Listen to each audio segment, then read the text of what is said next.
Okay, let's get underway. And good morning to those joining us from Europe. Good afternoon and evening to those joining us from Asia. I'm Michael Lawrence. It's my pleasure to be hosting the UK launch of the new report by McKinsey, The Net Zero Transition, What It Would Cost, What It Could Bring. I'm grateful to McKinsey for allowing Asia House to participate in the launch of this very important piece of work. The report is a scenario-based analysis. It assumes that the targeted 1.5 degree temperature increase limit will be achieved and offers a detailed view of the magnitude and nature of the changes required. The report examines the implications for demand, capital spending, production costs, and jobs in sectors that produce 85% of overall emissions. A couple of the findings of the report struck me immediately. The report concludes that capital spending on physical assets for energy and land use systems in the net zero transition would amount to $275 trillion between now and 2050. That's $9.2 trillion a year on average, and it's significantly higher than any previous estimates. The report says, however, that while spending requirements are large and, importantly, financing not yet identified, many investments will have favorable returns and should not be seen merely as cost. In a moment, I'll invite Dr. Jonathan Wertzel, Director of McKinsey Global Institute, to brief us on the key findings of the report. After Jonathan, we'll move to a panel discussion and explore in more detail some of the issues it raises. And we welcome your involvement in today's discussion. We invite your questions and comments. Please let me know via the Zoom chat function if you'd like to participate in the conversation. But now it's my great pleasure to hand over to Jonathan Wertzel, Director, McKinsey Global Institute. Jonathan. Good morning, Michael, and good morning to our global audience. Thank you very much for the opportunity to present today's research. It is the product of, as is typical with the McKinsey Global Institute, approximately a year plus of effort. And we hope that it makes a contribution of facts and analysis to the debate. I'm very happy to have the chance to discuss it today with Asia House and the audience, and I look forward to the panel and to the commentary. So with that, I will begin by sharing my screen. And let us go. All right. Sorry, we'll make it large. Good. All right. So the net zero transition, what it would cost and what it could bring. So our intention here, as I said, was to model a scenario of the net zero transition, and I'll come back to that. But then why did we do it in the first case? I mean, the reality is that, of course, commitments are being made, but at this point, we are not on track to solve that net zero equation. So by all accounts, I mean, the current path would not lead us to a 1.5 degree pathway, that the 1.5 degree carbon budget in our reference case would in fact be exhausted by the year 2030. And so clearly, even though our own reference case is forward-leaning and progressive compared to other base case scenarios, this scenario remains far from a 1.5 degree pathway. So what is a 1.5 degree pathway, or the dotted line that we are showing here? It does come from the NGFS scenarios, the Network for Greening the Financial System, a grouping of over 100 central banks and other financial institutions, which we have chosen as a reference case for our own 1.5 degree pathway modeling. So to be very clear, the scenario we're modeling comes from NGFS. So with that, what we are trying to address here in this pathway analysis is exclusively and focused on the economic challenges. I would start by noting that because there are more than simply economic challenges at work here. We will have physical challenges, technology challenges, abilities to scale supply chains, and availability of resources. We have economic challenges, capital, demand shifts, social impacts, And we will have governance challenges, commitments to standards, tracking mechanisms, collaboration on and commitment by public and private sector leaders, and support from citizens and consumers. Our research is focused on the middle bucket, on the socioeconomic adjustments. We acknowledge that these are part of the entire solution, but not the whole thing. So that's where this report fits in. Those economic shifts for us, we're focused on 4 aspects. The first is demand. How will demand shift across the economy? Which value chains, products, and services will have as the implication of a net zero transition a shift in their trajectory? Capital, and specifically capital reallocation. So how would capital evolve in a net zero transition?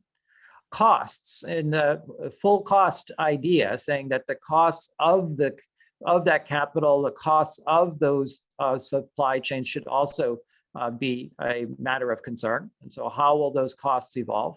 And then finally, employment and jobs gained and jobs lost by sector and by country and region. And we did all of that for sectors that produce 85% of overall emissions and across 69 countries. So that's why it took us a year plus. What we found is as follows. Essentially, we see 6 characteristics to the net zero transition. And I'll go through each, and then I will highlight them with a few charts. And the first is that the transition will be universal, that all major energy and land use systems will need to be transformed, and every country and every sector of the economy would be affected. It will be truly a cross-economy, cross-region, cross-country transition, which will have major economic effects on all. Those effects, again, are the second finding, the significance of this, that we see spending on physical assets associated with the transition rising to $9.2 trillion annually, and total spend to 2050 to reach, as Michael said, 275 trillion. So that is a very big number, but I'll go into what it is because it represents the gross investments, the total amounts, which we think is important to have an eye on because that is ultimately what we spend. The significance should not be underestimated. Additionally, this spending will be front-loaded, that in order to meet the expectations of the net zero transition, again, from NGFS, that we would need to increase spending not at the end of the cycle, but at the beginning. So spending could rise to up to 8.8, 9% of GDP versus just under 6.8% today by the end of this decade. So that is the big economic challenge. It's coming at us now, and we'll need to make a decision. It is also finally that much more challenging because it is an uneven transition. While everybody will be affected, some will be more affected than others. Developing countries and fossil fuel rich regions are the most exposed. And in those areas, sectors that account for those areas of high fossil fuel emissions or intensity of usages typically account for 20% of GDP or more, and those sectors would be disproportionately exposed. So it is an uneven transition as well, where we will need to recognize that in order to make this transition, some sectors, some countries will be more affected than others, and we will need to decide what to do about that. Finally, there are 2 other factors that we saw as we did our calculations and our assessments, that this does come with risk. There is a risk of supply shortages, of price increases, of increased volatility. There's also a risk of a stranding of assets. As we switch from high to low emissions assets, we could see up to $2 trillion worth of power assets stranded by 2050. That number could, of course, be quite significantly higher depending on the pace of the transition. The longer we delay, and we still aspire to achieve a net zero transition, the higher the level of stranding that will occur. Again, in the NGFS scenario, it's about $2 trillion of power assets. And finally, it is not, against all of those challenges, it is still a transition that is rich with opportunity. And the first opportunity is to minimize the further buildup of physical risk.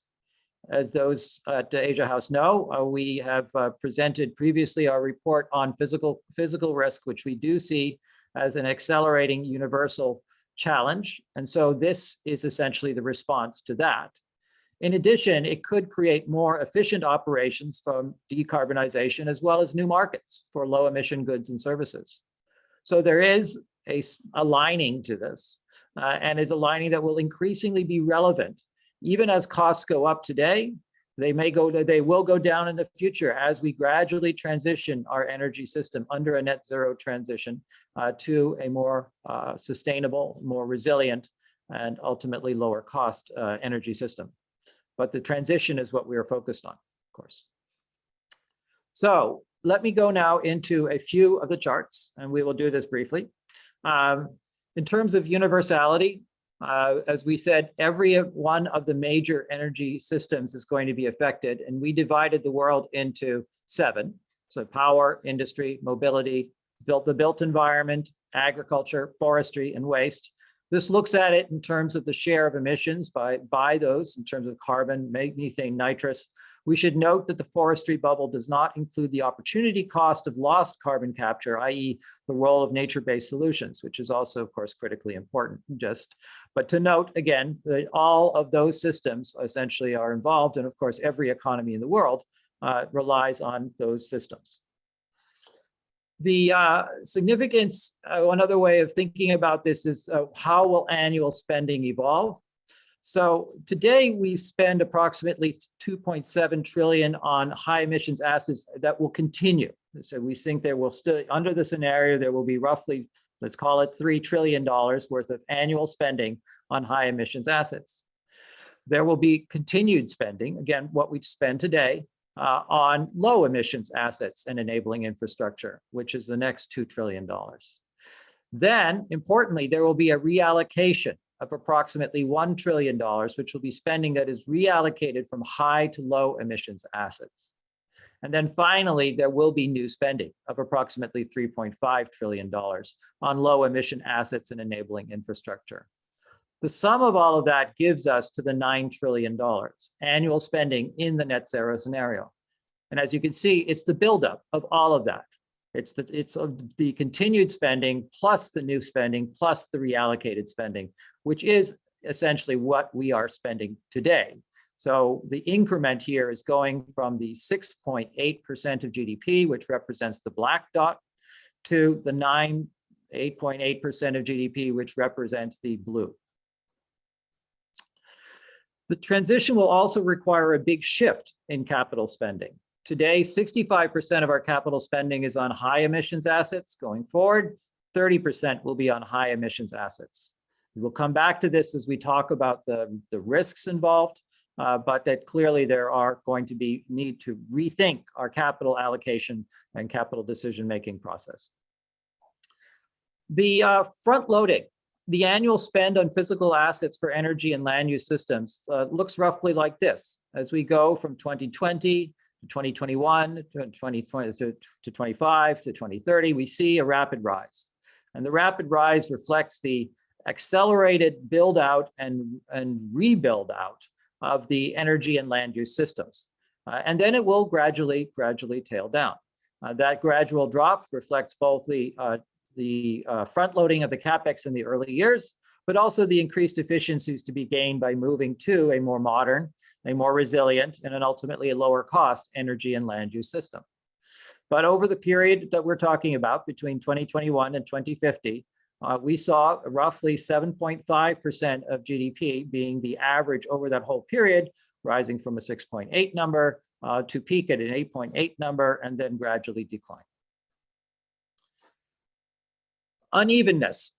Unevenness is a function of two aspects that we're highlighting here. One is the income, and the other is the dependency or exposure to fossil fuels of the different countries. So here you see the graph between income, GDP per capita, and transition exposure. And there is quite a relationship. And clearly put, the lower income developing countries will be more exposed to the transition, as will be fossil fuel producing countries such as in the Middle East and in China. So this reflects the fact that there are greater or less, I should say, carbon intensive economy, sectors of the economy in more developed countries. And as a result, they, from an economic perspective, are less it is less of a core impact on their economies. That is not to mitigate, that is not to play down the impact that it will have on the consumer or on households within any of these countries. This chart could be replicated for within a country to look at household income, and it would look largely the same. So it is clear, though, that the transition as full cost using a full cost methodology could and probably would be very highly regressive. So again, an unevenness is something for us to bear in mind. So with all of that, the final point about the unevenness is employment. We will see pretty significant job shifts, though I should note that this is well within the magnitude of another major force, automation and the future of work and its impacts on the workforce. But broadly speaking, we will see both gains and losses across the sectors. Some sectors a bit ahead, if you will, some sectors a bit behind, and this will be both in terms of CapEx and OpEx. As you can see, sectors such as the fossil fuel intensive sectors production having a very dramatic impact here. On the power sector, on the other hand, you see increases largely due to the accelerated electrification of many industry sectors. So a reallocation of jobs, and we should be careful not to be overly blithe about the fact that the net looks manageable, because these jobs, of course, are in different industries and in different places. They may be within the same value chain, but they do represent a substantial dislocation. The risks, we see a number of risks. We see supply constraints and price volatility. We see labor market disruptions. I have spoken about the stranding of high emissions assets, as well as the potential exacerbated higher order effects, simply put, that we will not understand the second derivative of our actions, and that there will potentially be an acceleration of physical climate risks in the absence of a transition. So all of this transition is clearly, we would note to be something that we should be bearing in mind, not just the reference case, but also the case of a disorderly or a slower transition, as well as potentially a more rapid one, and how that would economically affect all of us. And then finally, to the bright side, that there is ultimately an opportunity that does come out of this. Through decarbonizing processes and products, we will be able to lower emissions and operating costs. We will, by replacing high emissions products and processes with low emissions ones, scale existing and develop new and emerging technologies that will capture a rapid growth in demand. And there will be new offerings to support both of those. New offerings to support the decarbonization of processes and products, and the development of those new and emerging technologies. So through the innovations that we will need to support and the deployment of that at a commercial scale, we believe that there is also a substantial economic benefit. And that is something that we will delve further into in the months ahead, I'm sure. I'm very happy to have that conversation. So key actions for stakeholders. We organize this roughly into the way we think about working with decision makers, is that we need to, first of all, evolve our plan. We need to incorporate the externalities of climate and the net zero transition, so as to have an agile business strategy and a net zero strategy for governments. With that, we will need new sets of capabilities. We'll need to develop the capabilities to assess those transition risks and opportunities, to assess and disclose the risks within our portfolios as investors. These aspects will need to be invested in. And then finally, of course, there's a lot to be done. Integrating climate-related factors into the business decision from a government perspective, addressing many of the risks, as well as to incentivize the transition. These are programs that would be implied by the NGFS scenario. So if we are to pursue the NGF scenario, we think these kinds of actions will be needed. And with that, from financial institutions, of course, to measure and reduce financed emissions, and from the enabling ecosystem, very importantly, the job, as we said, of helping to understand these risks and to translate them into meaningful actions for workers and communities, and convening of stakeholders to facilitate collaboration. So that is the net zero transition, what it would cost and what it could bring. I hope it was a start of a conversation, and I look forward to the panel. So I will stop the share now. Thank you. Jonathan, thank you very much indeed. Very comprehensive report and a huge amount to digest. So let's get into the panel discussion now. I'm joined by Masita Kristalin, who's Special Advisor to the Minister of Finance of Indonesia on macroeconomic and fiscal policy, by Tanner Sullivan, Group Head of Sustainability at GoTo, Martin Link, Chief Strategy Officer of Wood, and Jonathan Dunn, Head of International Policy and UK Government Relations at Anglo American. Thank you all very much for joining us. Masita, if I may start with you, the number of 275 trillion struck me, and we've spoken at Asia House with your president, with the finance minister, Sri Mulyani, and Indonesia's trying to get more private capital into the whole green agenda. What's your response firstly to that number, and how difficult is going to be to achieve that front loading of such huge amounts of capital? Thank you, Michael. Thank you, Jonathan, for the presentation. I think financing is always an issue, in doing the transition. One way that we're looking at this is that in one hand, we have green funding available, hopefully cheaper, or at least we have a greenmium or a green premium out of our green projects. But at the same time, we also have to acknowledge that there will be transition activities. For example, Indonesia is currently working on the energy transition mechanism, where on one leg of the transition, you have to shorten the duration of a certain coal power plant, and of course have to sell it into other investor or other business unit. So if you're only looking at half of the transaction, then it doesn't look like a green transaction, but you have to tie both activities or transition activities in order to make it happen, right? In order to make Indonesia, our target for net zero in the energy sector is 2060, while in the forest is in the 2030. So this transition finance and transition activity has to be acknowledged by the global community, especially if we really want to make it happen. On the other hand, how to actually involve private sectors? Of course, a lot of these green projects, such as including other infrastructure project in general, the IRR usually doesn't match if you don't have a blended financing, a government financing, or some kind of financing at upfront, in order to make IRR is more market friendly. So Indonesia is trying to do this, combining the blended financing, also the fiscal financing into these projects, these priority projects, hopefully to invite more private sectors into the same project. We're starting with the energy transition mechanism, and let's see how it rolls out. Thank you, Martin Link. Let me come to you now, and Wood advises many clients, and some of them very heavy emitters. Jonathan spoke of, one of the actions is to have a plan, to actually have a strategy for trying to achieve some of these goals. Are you seeing that in your clients, a growing awareness of doing so, and what shape are those plans looking like? Yeah, thanks, Michael, and thank you for that as well, Jonathan.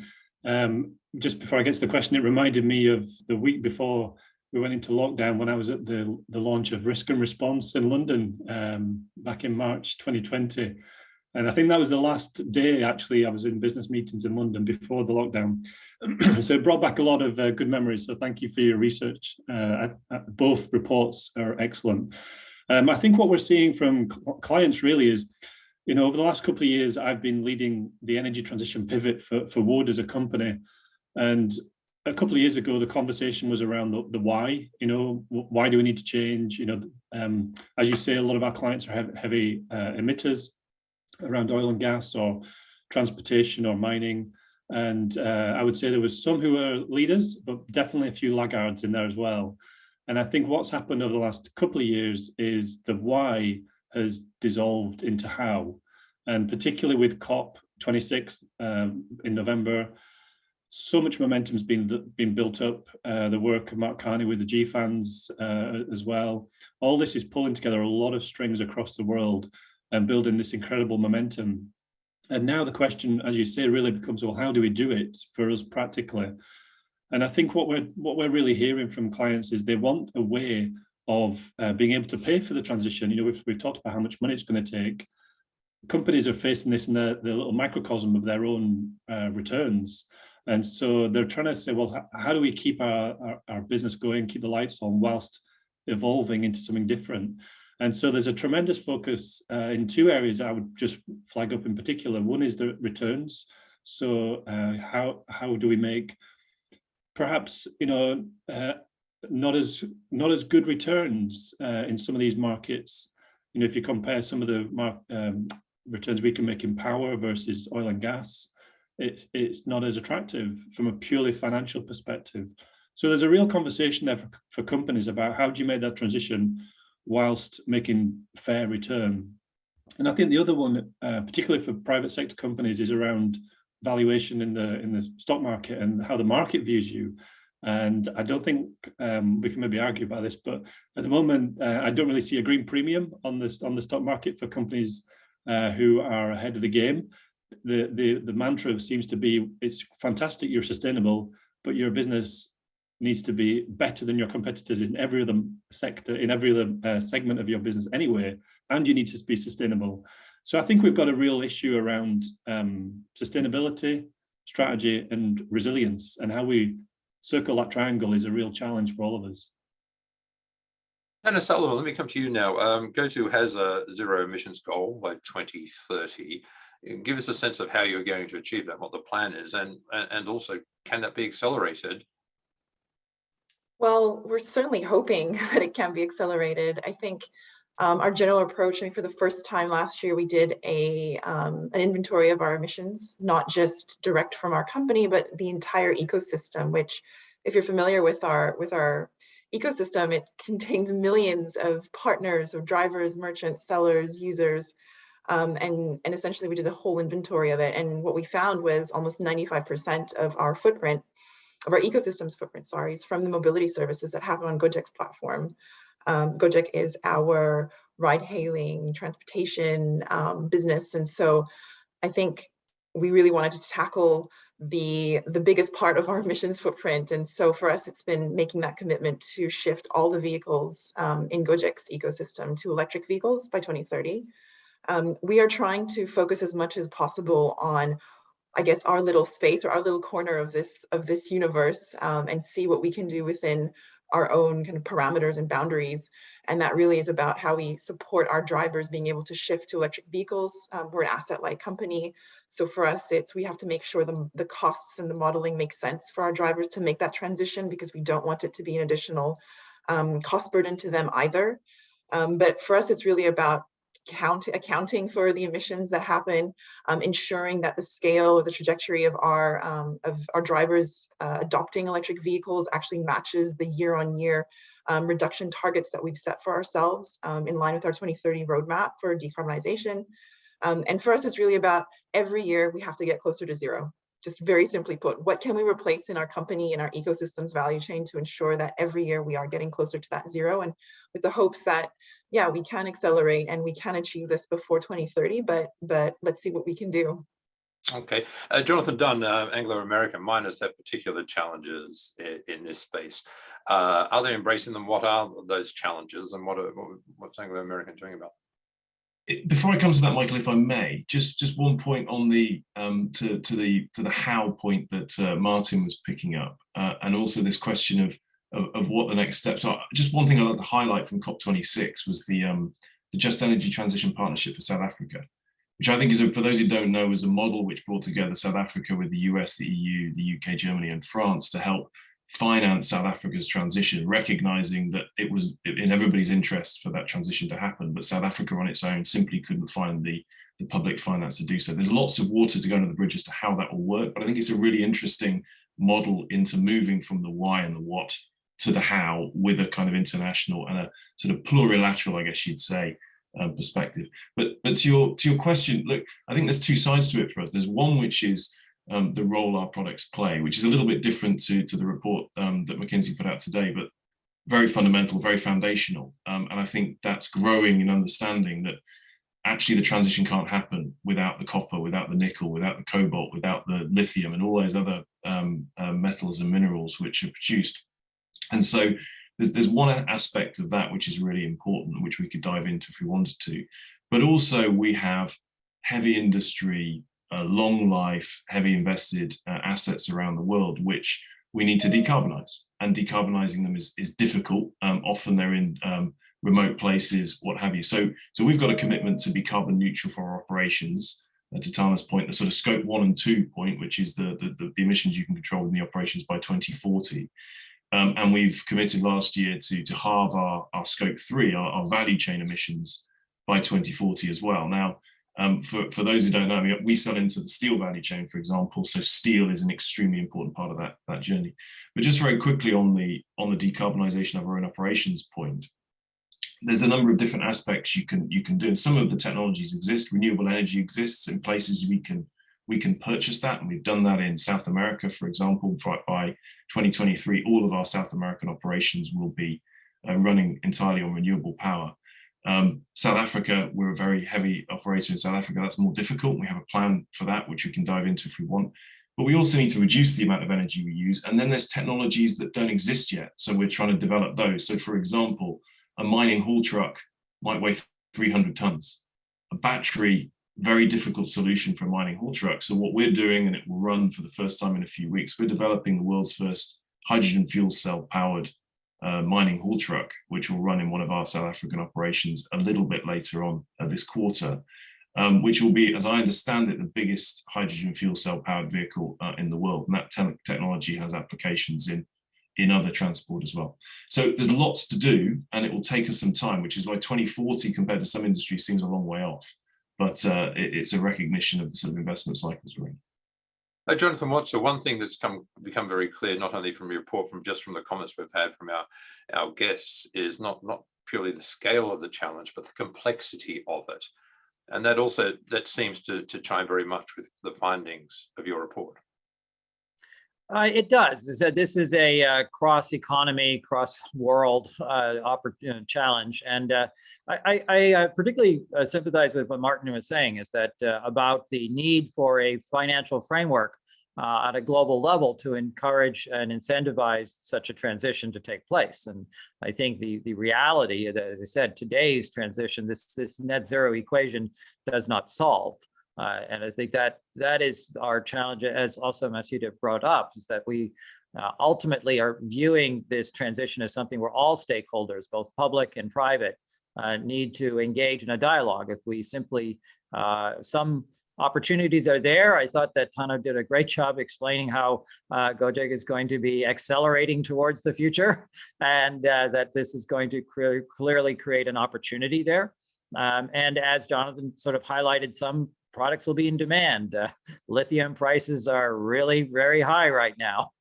So this will be an uneven transition, but we should not lose the reality, the possibility to step back and realize what it has in common is the need to incorporate this externality, that every business, whether it is facing a dislocation of demand or a rising need for capital investments, simply needs to incorporate climate and the net zero transition in their thinking, and to do so in a way, if that thinking then includes the financial opportunity that's associated with that, well, then we might see actions. But in the absence of an actual move around a financial framework, that's probably not how capitalism works.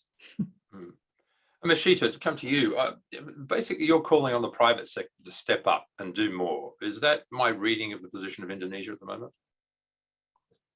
Yes, we would like to invite private sector to do more, but also, as Martin said, it cannot be done without a fair return, right? That's why we're providing different blended financings. We are creating a platform, for example, for our energy transition mechanism. The blended financing will include partly government support, partly cheap fund from the green fund. Although I can also say that Indonesia has a green bonds for the sovereign green bonds, and we also didn't get the green premium so far.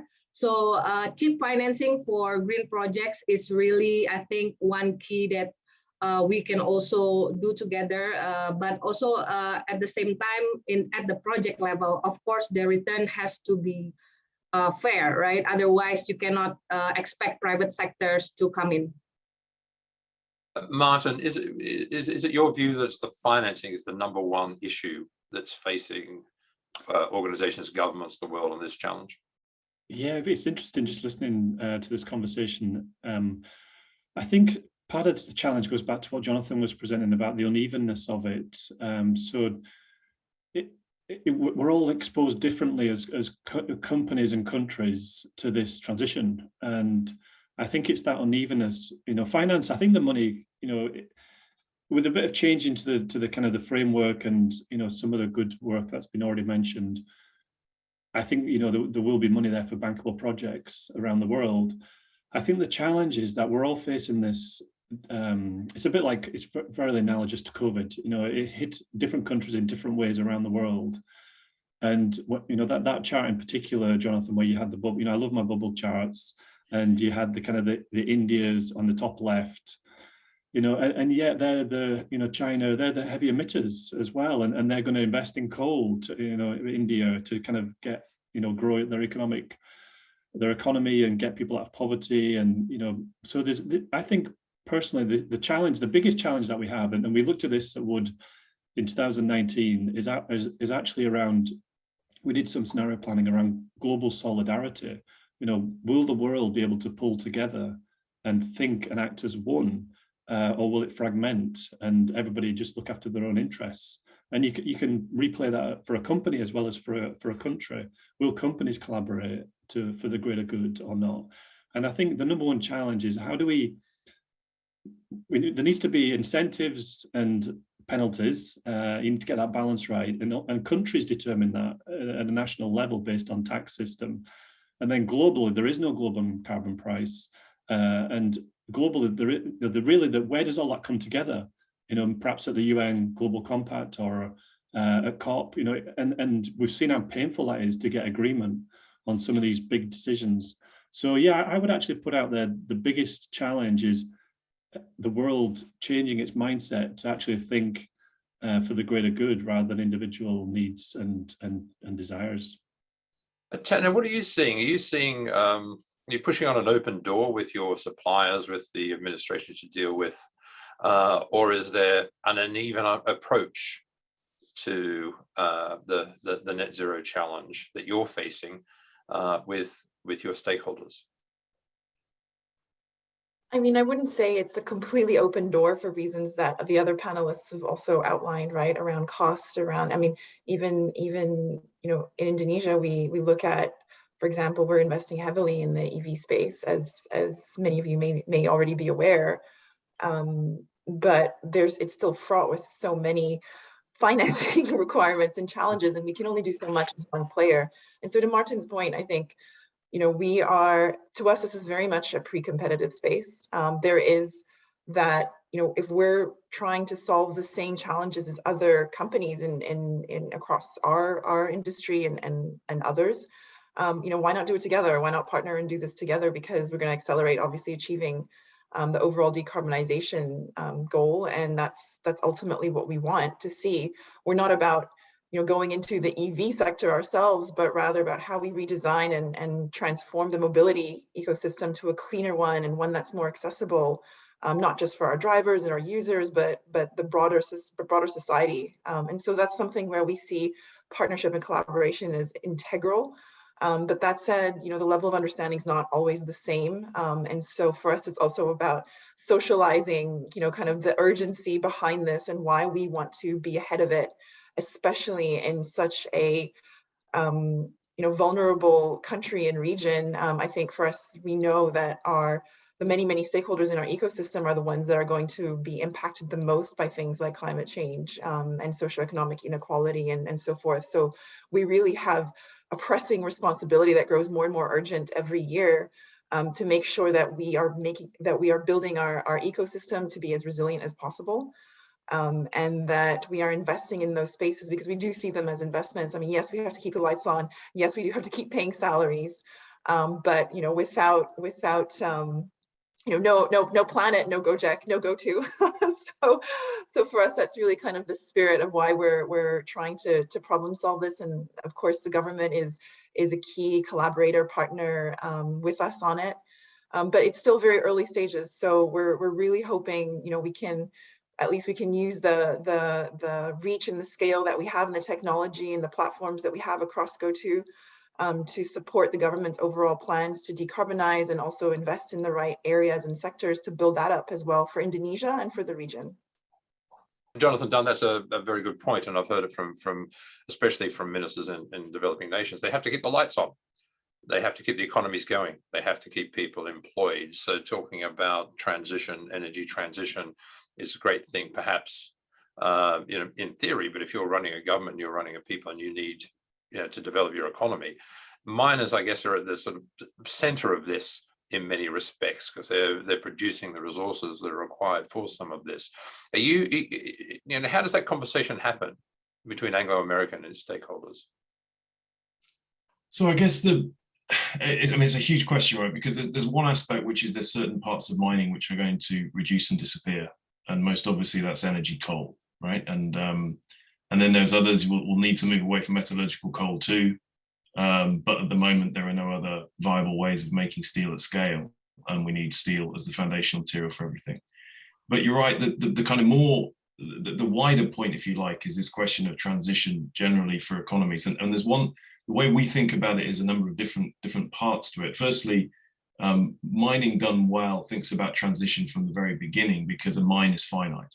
So you need to be thinking about the transition of the area around that operation from the minute the mine stops operating. And there's lots of examples across the world of where that's been done really badly, including in the UK where I'm sitting, but elsewhere as well. And actually doing that well requires planning that actually in our plan starts 25 years before the mine stops operating.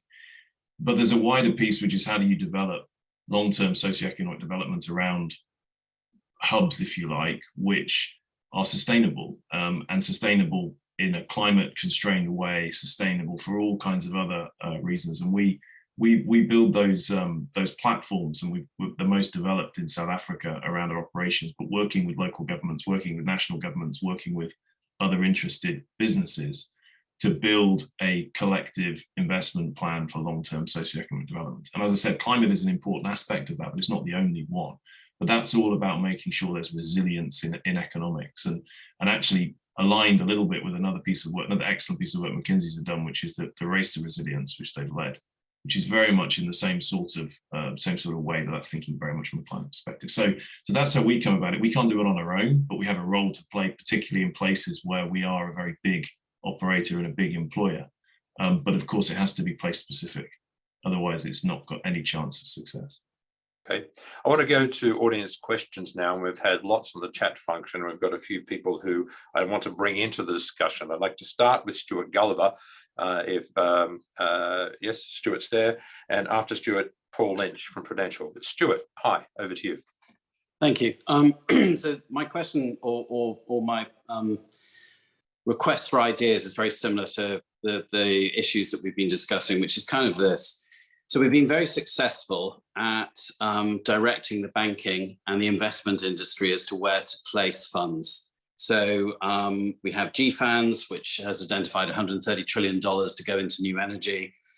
The TCFD disclosure process, again, gets companies to sort of try and set out what their scopes 1, 2, and 3 emissions are and do some work around at least addressing those issues and telling investors where those risks are to them if they're investing in the companies.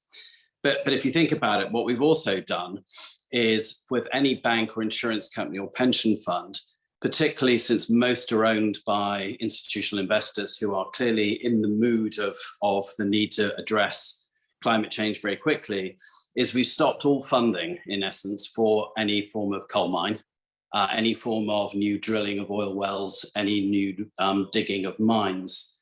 So therefore, as those reservoirs empty out, as those coal mines become exhausted, what we're actually seeing right now is a significant increase in the price of oil and a significant increase in the price of coal, and therefore a significant increase in the price of energy, which actually, natural gas has a different dynamic because there's obviously a geopolitical issue around natural gas, certainly in Europe and Russia's role in it. But if you look at oil and coal, we're actually creating a spike in prices, which is actually going to create some social issues. It already is here in the UK. It's a political issue in the UK that electricity costs have gone massively higher. And actually some of this is a product of the fact that financing is, if you like, a flywheel. It's a choke point. You can use it very, very effectively and very quickly because banks and asset managers are regulated. So therefore, if your regulator says, if you lend to a coal mine, the capital charge is 3 times the loan, you don't do it. And that's one of the challenges that a country such as Indonesia has got is, how do you finance going forward the replacement of your, or of the replacement of your power generation by coal? You need a much longer transition. So, you know, it's in Jonathan's report, but this need, and indeed Martin talked about it, this need for some kind of global solidarity, some sequencing, some transition as we effectively transfer the ideas and ideals of the West directly into emerging markets through the banking system, i.e. the investors in a Western bank want immediately to see it being absolutely perfect from a climate point of view. Therefore, it can no longer lend to coal power stations in South Africa or Indonesia or Thailand. Actually, the struggle is there's no structure that enables that sequencing to take place at a reasonable level. I'm absolutely certain that one of the reasons why we have higher oil and higher coal prices now is because of the success of COP26. Because actually the banking industry and the financing industry respond instantly because they have regulators who will immediately change the capital charge. So, you know, and I guess we need to look at the fact that we're able to reduce the supply of energy through what I've just described, but of course the demand for energy hasn't shifted. So do governments address the demand for energy? Do governments try and sequence better this transition? Because if we're going to have an orderly transition, you can already see it's not that orderly. Very interested in people's views as to how we solve this. Absolutely. Jonathan Wertzel, let's start with you. Well, Stuart has very accurately placed us in the current economic context. And I think that we are seeing, I would hesitate to say that it's entirely due to the carbon declarations, but it's clear that we've seen more movement in the last 24 months than in the last 24 years around financing institutions incorporating climate mandates of various kinds into their policies. And I think that is, that's real. The challenge, as is stated, is that it is actually quite a lot easier to stop something than to start something. As when it comes to what actually the investments that are needed, well, we noted at the beginning, that it's not only an economic challenge and as some of the questions in the chat note, it is also a technology and a supply chain challenge, as well as a commitment and governance challenge to introduce the technologies at scale that would be needed for such a net zero transition. So almost inevitably, we are much better at creating bottlenecks and shortages than we are at creating a new energy system.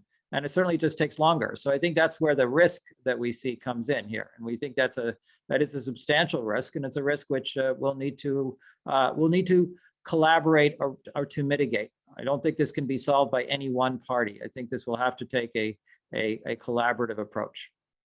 Martin, I'll bring you in, but Mashita, I want to speak to you about this. So I have this very conversation with Sri Mulyani and President Jokowi on the sidelines of COP. You know, what's the transition process if you're relying on coal power? Is there a mechanism? Is there a structure to make it achievable without massive social disruption? Yeah, that's what we're trying to design right now, because Indonesia electricity, if you're looking at the overall amount of electricity supply, then it's still oversupply, right? But we have some region that's still undersupply. So there's two sides of the issues, and you know that electricity is directly related to development in certain areas, and of course we cannot afford to have undersupply of electricity in some areas. In terms of the coal, of course, we need to make the transition carefully and affordably. Yeah, this is what we're trying to do. So on one hand, we're designing this platform for energy transition mechanism that I mentioned before. But this ETM is also take into account the oversupply of electricity in certain regions and overall, because that hits directly to Indonesia fiscal cost. So the consumer in Indonesia is not like in UK. We cushion the consumer from the energy price hike. So the consumer doesn't feel it right now, but of course somebody has to pay for it, right? And it's the government now, and it's part of the economic recovery process. But of course, one hand, we also need to take into account the recovery after the pandemic. Very careful transition, because it involves not just GDP or electricity, but it's also involves employment, right? The dislocation will be major in country like Indonesia. And now in the transition, we also thinking about a solution for that. On one hand, supply is important. We're talking about supply now, but affecting demand, as you mentioned, is also important. Otherwise, it will be a very unorderly transition. What the government can do is just to create the right incentive for the transition. We can see in the report, if you divided the country type by emission intensive, or is it service-based economies that are usually advanced economy that has lower emission, that actually import their stuff from the high emitters countries, right? Which is why this solidarity and working together at the global level is important. So this pledge of the advanced economy for green financing need to be monitored really closely. We failed to achieve that number before. And we hope it's going to be better in the future, and also with the good monitoring, and not just the amount of money, but also the green premium. Otherwise, it's really hard for emerging economies or high emission intensive producer to do the transition. So on one hand, you need the high emission country to create a good platform to make all of this, including private sectors, can flow into the projects. But also at the same time, this advanced economy with relatively low emission and lower risk, right? Because the GDP is higher, to also help into the equation, right? At least with the provision of the cheap financing. Martin, I see you nodding furiously. Your view. Yeah, just two really quick comments. I realize we're up against time. So yeah, I think just to build on that, I think there's, what would I say? I think Stuart really articulated well the dilemma that we're in. And I would add something into that. I mean, we did look at, potential, what's going to happen to oil price. Could it become hyper volatile as this kind of, as you went to the end game of hydrocarbons, what's going to happen? And you could see very low prices, could see very high prices, could see super volatility. So I think we're entering a period of, massive uncertainty, because the other thing I wanted to say is, it is easy to switch things off in finance, but in engineering, when you're a big engineering company and you're a service provider, it's not so easy to switch things off, particularly when you've been making good returns for many years in these areas. And I would add into the mix, we also need a mindset shift where we're prepared to leave money on the table. Ultimately, if we're just going to do whatever we're paid for the rest of our lives and careers, we're not going to make this transition. And it's very, very easy to get yourself in a place where this transition could be extremely uneven, extremely volatile, with lots of winners and losers, and actually enter a period of the world where there's massive social friction within countries and across countries. But I don't want to depress everyone at this time in the morning, so I'll stop there. Okay, thanks. Look, lots of questions to get through, so let's move on. Paul Lynch, Prudential, and after Paul, I'd like to go to Tony Chan of Arab. Paul. Michael, thank you, and thanks to McKinsey for the report, and to everybody on the panel for it's been a fascinating discussion so far. I'll be an optimist. We talked earlier about the huge amounts of money that are needed. I think the money is there. It can be in the private sector and in the public sector. It's a matter of making it flow in the right directions, as others have said. That doesn't defeat any of the first phase of challenges, the physical and engineering ones, which people have talked about, but it does link very closely to the third phase of challenges, which were not the main part of our discussion today, the commitment and governance, because essentially where as an asset manager and we're looking after other people's money and investing it on their behalf over the long term, for asset managers, pension funds, insurance funds and others, the money will flow where we can be fairly certain about the risk-adjusted return we're going to get. So it's where there's the best data, and it's where there's the best governance and where there's the most certainty about our investment. At the moment, unfortunately, that's in all the wrong places. It's in the US and it's in Europe where there is better data about what green bonds are really delivering, and there's more certainty of governments, stronger commitments from governments. So I think that there's still a big onus on governments in emerging markets to set out their targets very clearly. When they're going to get to net zero, how they're going to get there, and that's adopt a carbon price if at all possible. That would be the simple silver bullet, but we're not expecting that anytime in a sort of meaningful time frame. We need to get on and work in this world of uncertainty. But if governments can start to give us as investors more certainty and mandate greater clarity and transparency of information on what's happening in their markets, then money will flow in their direction. Jonathan, so you mentioned that that was covered in the report. The opportunity for better governance is one of the opportunities that's been cited. I think that the transition it's unlikely to essentially happen without some transformation of governance at a regional, potentially global level around the flows of capital and incorporating the transition into it, as well as, of course, within every country and every community to address the unevenness and the front-loaded nature of the transition. That if it is to happen, there will need to be a incorporation of new standards, of new information, very importantly. And that information has to be gathered.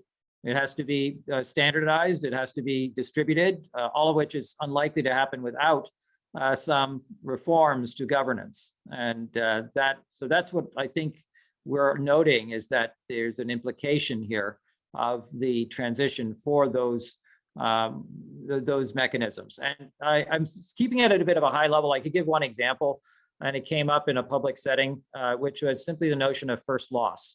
Is that one may have a belief that the carbon price will be X in the year 2050, but if one is trying to finance a coal-fired power plant in the year 2025, or trying to compare that to the solar alternative, the carbon price in the year 2050 is a matter of academic interest. What you really would like to know is what is the insurance policy that you could buy today to offset the risk that it will not be what you think it is in the future. And that type of a long-dated insurance policy is not something that you will be able to go to an insurance market today and buy. But there is scope for collaboration globally around creating such a product. Mm-hmm. Okay, Jonathan Dunn. Yeah, just very quickly, because I recognize time, Michael, but just one piece of policy development, which I think is very relevant at the moment, which is really grappling with this challenge, is the development of the taxonomies. And the EU is obviously most advanced, but it's happening in the UK and elsewhere. And this question of how you define what is or isn't green, how you unpick the question of transition versus actually green right now, how do you make the perfect be the enemy of the good? There's questions about do no harm in the EU taxonomy, which add additional complexity, which are difficult to measure.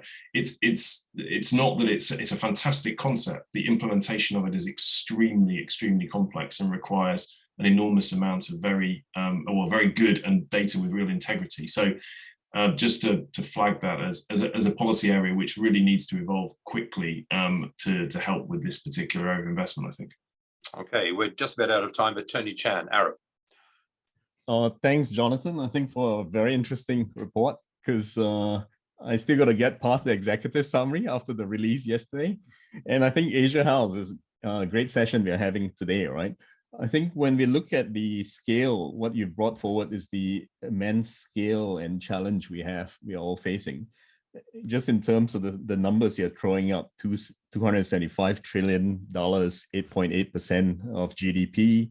And then obviously even with a well-learned panel, we're talking about IRRs, we're talking about bankability, we're talking about having to get government and business globally to arrive at a singular unity. The challenge is just immense. But what's always behind in my mind is also addressing the large elephant in the room, the fossil fuel industry. Even if you're talking about them trying to hit the 2050 target, I think you're talking about reducing production year on year, 2 to 3.5% across all gas and the coal industry. And when you look at the Oil and Gas Climate Initiative, what they're doing in the past year is virtually not much. And the investment into non-core products is like 2% every year. So I think the challenge we are facing is still immense, right? Even if the oil, gas, and coal industry transition as per target, you're still looking at a scenario which is over 500 parts per million. So I'm just wondering, in terms of not just this report and the previous reports you've done, Jonathan, and what McKinsey is looking at, have we looked much about the costs and opportunities to the fossil fuel industry, primarily oil, gas, and coal? And hence, moving forward, what's a conscionable option for them to transition in a rapid manner? Jonathan, so that's to you. Very briefly, yes, the report does cover the fossil fuel sector, and I think Martin would, I'm sure, wanted to comment on this as well. But in a nutshell, yes, I mean, they're very significantly affected. And I think for many of the companies that you already see today, that the reimagination is well underway as to what is the nature of their mission and vision around energy, and that we'll still need energy, but maybe not that kind of energy. That's where, you know, we highlighted that this is just the main issue will probably be about the workforce and the impact on employment and on communities, which are disproportionately affected or driven by the enclave nature of resource extraction, which tends to be very concentrated. So that will be a big challenge. So. We are just about out of time, but I want to try to squeeze in one more question. Sally McDonald of JP Morgan. Hi, thank you very much for fitting me in quickly. My question actually is addressed for Mashita and Tanner. If you look at the existing technologies out there at the moment, we have the capability already of buying cars that do 100 miles per gallon in their petrol. And that means that if you replace a car that's doing 50, or in America's case, mostly 30 miles per gallon with that, you immediately cut your emissions, you immediately cut all of your fossil fuel consumption really dramatically and far faster than anything else that we can do. So can I urge you both in your policy making and in your company direction to look at using existing technologies and not to get too hung up on the need for new tech and saying, oh, the technologies don't exist to help us do this yet. They do, they really do. And a lot of things can be done very swiftly. Mashita, to you, and then Tanner. Thank you, Sally. I like this kind of logic. So don't wait for something to happen. Just do what we can do now, which is why what we are currently doing with the ETM. And also I take your point on adjusting the demand, and thank you for the input. Anna, final word to you. Yes, I do love the practicality, Sally. That's up to it. Look, I think for us, it's the same thing. We are in, where we're investing and what we're integrating as part of shifting our operations. These are existing technologies and existing solutions. And what's important is they're homegrown solutions as well. Indonesia is a very unique operating context. And so for us, out of respect to that, we make sure that we also work with local homegrown solutions as best and partners as best as possible. And where we can with global and regional partners, where we can actually learn to leapfrog and accelerate some of the challenges that we have here in Indonesia. So yes, to your point, we completely agree, and this is the approach we're taking with our adoption, for example, of EV and cleaner mobility solutions for our platform. And it's much cheaper than EV cars, and it doesn't rip up the planet for all the rare earths and the copper and cobalt and everything else that EVs do. Sounds like we just solved the problem. We didn't even need this panel. Look, final word, Jonathan, to you, Jonathan Wertzel. Oh, I think I would come back to one of the things that Paul said about the money is there. We have just gone through the largest liquidity event in the history of mankind, where tens, if not hundreds of trillions of dollars have been issued. And I'm not going to comment on the other usages of that money, other than to refer you to the global balance sheet report of MGI. But I do think it has not gone into sustainability. So the question is, where and how do we guide that money? The transmission mechanism. So if we, it's not that, and I believe we can find it. I think that it will call for new forms of governance and collaboration. But as this panel indicates, there are like-minded people all around the world from all parts of the economy that see the same elephant. And now that we've identified the elephant, it's up to us to do something about it. Okay, look, we are out of time now. Just remains for me to thank all of our speakers, Mashita Kristalin, Martin Link, Tanner Sullivan, Jonathan Dunn, and of course, Jonathan Wertzel from McKinsey. Thank you very much to McKinsey for bringing the report to us. Fantastic piece of work, and I'm sure it will generate a huge amount of debate in the months ahead. Thank you all for joining us. Thanks for your questions. I'm sorry I couldn't get to all of you. A lot of interest, clearly. Do stay safe, stay well, and we'll be in touch and see you all, I hope, very, very soon. Take care and goodbye for now.